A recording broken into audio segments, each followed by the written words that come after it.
We are continuing in the third chapter in Perek Gimel of Mesillas Yesharim, and the last shiur, the Ramchal pointed out to us that sometimes when a person becomes too enmeshed, too mired in the material world, ultimately it causes a person to stumble in darkness. And the Ramchal said that worldly darkness manifests itself in two ways. Number one, we spoke about last year, the inability to see stumbling blocks in front of you. So I don't even see the stumbling blocks coming, I just simply fall down. The second that Ramchal explained was, well, actually, let's go. What is the second difficulty or the second challenge that is caused by stumbling in the darkness at night? This is even more difficult than the first issue. So the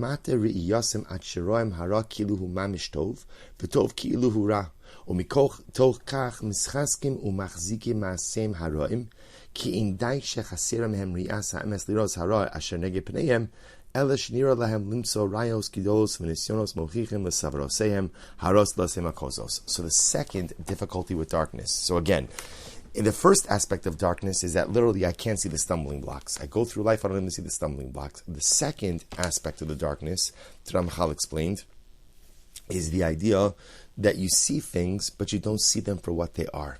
So the darkness causes your vision to become a bit obstructed. So again, remember the example that Ramchal gave in the last year is you see a person and you think it's a pillar, or you see a pillar and you think it's a person. There's a fundamental lack of clarity. And the Ramchal says it's actually very interesting that sometimes a lack of clarity is even more dangerous than stumbling and falling itself. And it makes sense. Because when a person stumbles and falls, okay, I know I stumbled, I know that I fell, and now I know what my avodah is, which is to lift myself back up. When a person has ambiguity or a lack of clarity in life, so the Ramchal's example is sometimes something that's good looks bad, or something that's bad looks good. That's the confusion that can be engendered when a person wanders around in life darkness.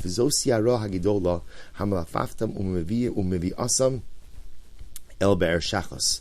V'mash Amar HaKosov, Hashmin Lev HaAmazev Aznav Achbid Ve'inav Hashin Pen, Hasha Pen, V'cholzeh Mipnei HaYosem Tachas HaChoshech, Ukivushim Hema Tachas Mesillas Yesharim.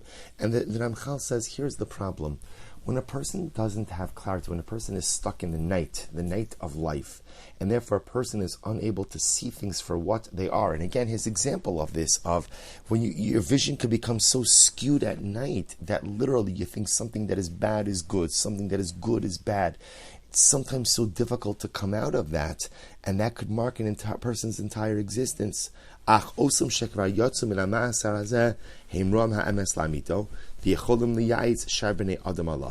Ramchal says, however, if a person is able to navigate his way out of this darkness and able to gain a certain clarity of vision, then that person not only has this clarity, but he could share the strategies for that clarity with others as well.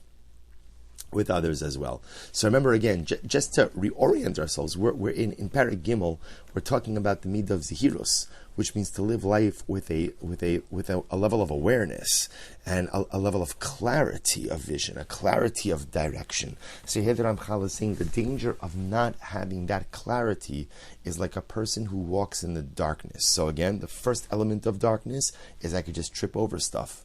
Lack of clarity in life causes you to make all kinds of mistakes. The second issue, life without clarity is a life in darkness. You confuse things. My hashkafas, my outlooks, my vision in life is all messed up because it's tainted. I think I see good, but it's bad. I think I see bad, but it's good. Halamazadomer. So this is actually very interesting. He says, to what can this be compared? He says, Lagana mavuka hugan hanatua litzcho kayadua etel asarim shanatios asios kisalim ubeineim shavilim rabim nevuchim mu'urabim kulam dom zelozeh v'atach lesbam. So this is actually a very profound mashal. The Ramchal says this can be compared that royalty often used to have these mazes, but this is not like the maze that you trace, with a pen or a pencil. But this was a life-size maze that was made out of trees and shrubs, and you would have to go into the maze and navigate your way. The goal was to get to the center. There was a achsadra, like a portico, a pavilion in the middle of the maze, and it was you started at the entrance of the maze, and your goal was to try to make it around into the pavilion in the middle. So he goes on. So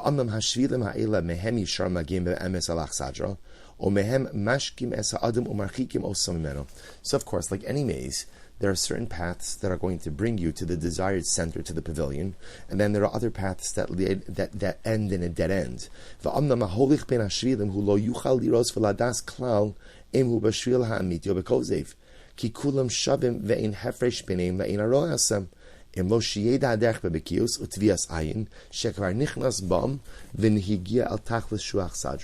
And here's the difficult part. All the pathways look the same. And so the only way to navigate your way ultimately to the middle pavilion is if you have some experience with this maze. In other words, if you've made it to the middle before and you've been able to go ahead and see exactly how to get there, then you have the ability to navigate your way there. Now, the Ramchal now says something amazing. He says, V'hinei, homit kvar al achsadr hu roa kol adracham lefanov umavchin bein amitiyim v'hakozvim v'hu yachol lahasir saholchim bam lomar zeh derech l'chu. So this is incredible. Here's the difference, though. The middle of the maze, the achsadra, the pavilion, is raised. It's raised. It's raised above the maze. So when you're standing on the pavilion, you could actually see the maze in its entirety.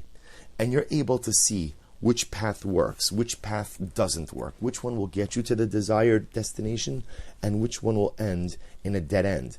And the truth is, if you're standing on the pavilion, you could also call out to the people in the maze, say, take that path, don't take this path, go this path. So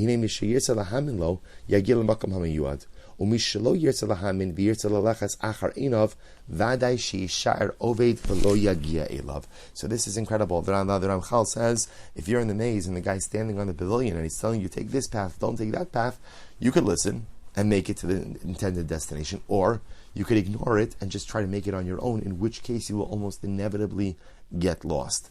So I'll just point out, this is where today's shiur ends in terms of the Mesillas Yesharim, but just to round this out a little bit, because I've always found this metaphor to be so incredibly profound, because the truth is, life is a lot like this maze, and there are so many incredible pathways, and this one looks good and that one looks good, and sometimes it's only once I'm really on the path and been on there for a while and actually heavily invested in the path that I realize that it's a dead end. It's a dead end. And what the Ramchal is really trying to highlight over here is, had I had a bit more awareness, been a bit more introspective, a bit more thoughtful, a bit more zihirus, I perhaps could have realized from the beginning that this was not the path that was going to get me where I wanted to go. But so often in life, we just begin down a derech, we begin down a path without thought, without forethought, without this clarity. I'm stumbling through life in the darkness, and therefore the path looks good, but it's not good. But it looks good, or it feels good, but I know deep down it's not good. But I'm so enshrouded by the night of life ambiguity that I just simply fail to see that the path that I'm going on is really a dead end. But yet if a person manages to lift themselves up over the maze, right? Imagine if instead of starting at the maze on ground level, I could lift myself up, I could levitate, above the maze and see all the different paths and see this one works, this one doesn't work, this one will get me somewhere, this one won't get me somewhere. I can make informed life decisions about the proper path for success in life. So we'll stop over here for today. We're going to continue. The Ramchal is going to go further with the mashal, or explain the parable tomorrow. Looking forward to Mesillas Yesharim to continue with everyone. Wishing everyone a wonderful day, a good kvittel, a piskatava, and again a beautiful day.